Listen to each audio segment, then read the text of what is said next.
Question number 4 देखिए जरा। Question number 4 में क्या कहता है, angle of elevation of top of a tower from a point on the ground. कह रहा है एक टावर है, इस टावर के टॉप का एंगल ऑफ एलिवेशन, मतलब ये ऊपर हुआ, इस पॉइंट का एंगल ऑफ एलिवेशन कहां से, ग्राउंड के किसी पॉइंट से। तो एंगल ऑफ एलिवेशन कैसे बनेगा, ग्राउंड पे पॉइंट मैंने ले लिया मान लो P, ठीक है, टॉप ऑफ अ टावर का नाम दे दिया मैंने B। तो ग्राउंड से एंगल ऑफ एलिवेशन, ग्राउंड के किसी एक पॉइंट से एंगल ऑफ एलिवेशन किसका बन रहा है, टॉप ऑफ टावर का। कितना बन रखा है, 30 डिग्री, ठीक है। और which is 30 metre away from the foot of the tower. ये जो ग्राउंड वाला पॉइंट है जहां से एंगल ऑफ एलिवेशन बन रहा है, वो टावर के बॉटम से 30 मीटर दूर है, ये वाला पॉइंट। समझ में आ गया कि नहीं? आगे इसको सोल्व करो जरा, कैसे लिखते हैं सारा कुछ देखो। Find the height of tower बताने, find the height of tower. तो यहाँ पे क्या करेंगे, ए बी क्या रिप्रेजेंट कर रहा है, represent length of tower, A B represent length of tower, P is a point on the ground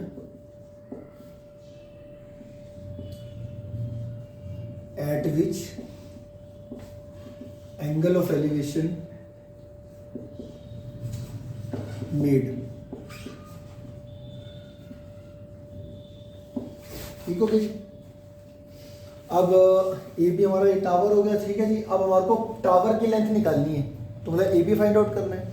अब फिर से वही बात है, जोन सी लेंथ निकालनी है और जोन सी गिवन है उसको डिवाइड करके देखते हैं कि कौन सी ट्रिग्नोमेट्रिक रेशियो बन रही है। तो A B upon A P, तो एंगल के हिसाब से ये मेरा परपेंडिकुलर है, ये हाइपोटेनियस है, तो बच्चा ये बेस है। तो मैंने परपेंडिकुलर को किससे डिवाइड करा, बेस से। परपेंडिकुलर को बेस से डिवाइड करने का मतलब कितना हुआ, 10।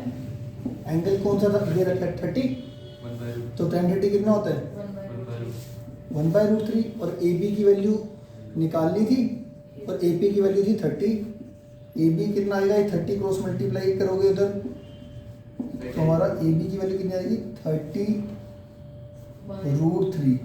√3 से मल्टीप्लाई, √3 से डिवाइड, 30√3/3, 3 से 10, 10√3 मीटर।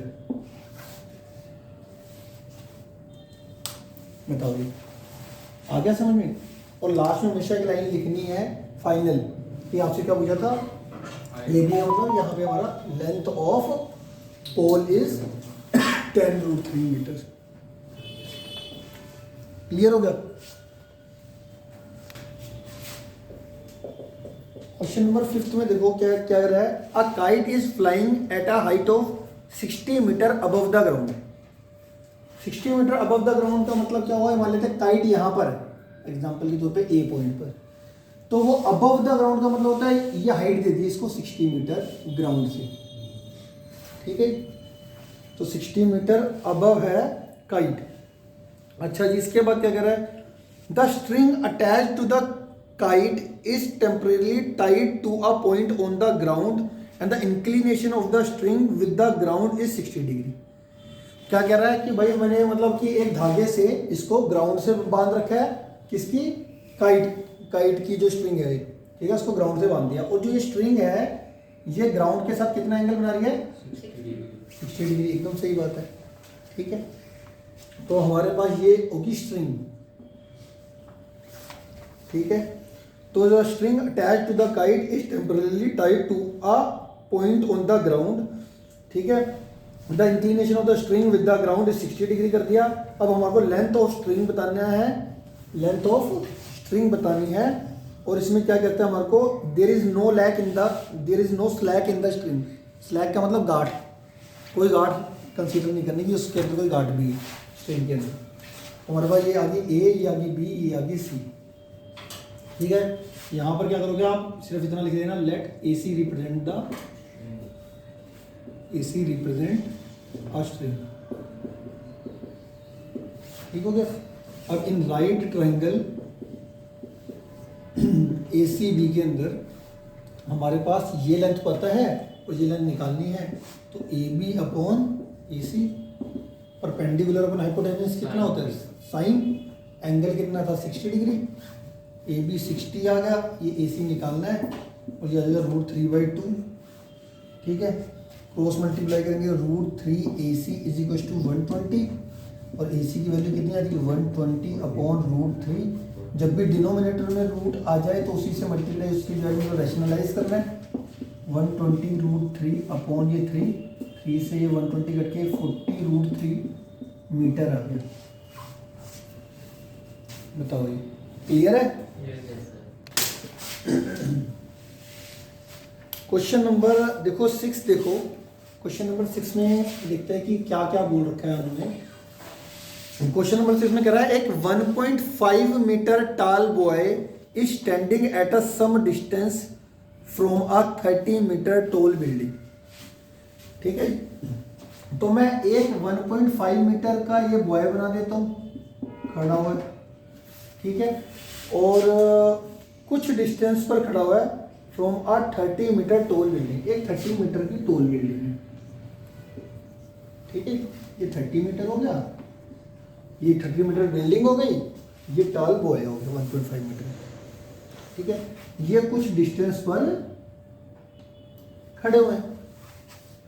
आगे बढ़ते हैं कि क्या कह रहे हैं। The angle of elevation from his eyes to the top of the building increases from 30 degree to 60 degree as he walks towards the building.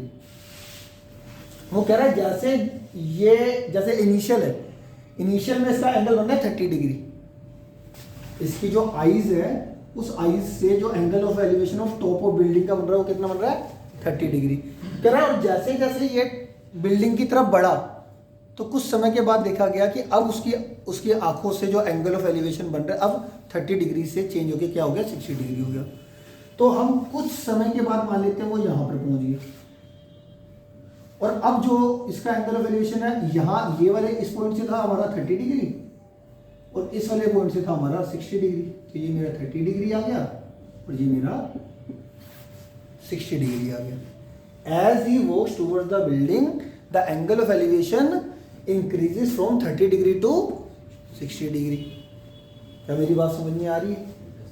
ठीक है। अब फाइनली वो हमसे पूछना क्या चाहता है, find the distance he walks towards the building, कितना डिस्टेंस ट्रेवल करा कि वो एंगल ऑफ एलिवेशन 30 डिग्री से 60 डिग्री, मतलब कि हमारे को एक तरीके से ये बी ई निकालना है, बी ई लगा लो या ए एफ एन, ये बी ई या ए एफ ये सेम ही चीज़ होगी ना, बी ई निकाल दो चाहे ए एफ निकाल दो, तो ये डिस्टेंस निकालना है। तो बी ई एक तरीके से देखा जाए तो हमारे पास सबसे पहले लिख लेते हैं कि किसको क्या माना है। ए बी माना है मैंने रिप्रेजेंट अ बॉय,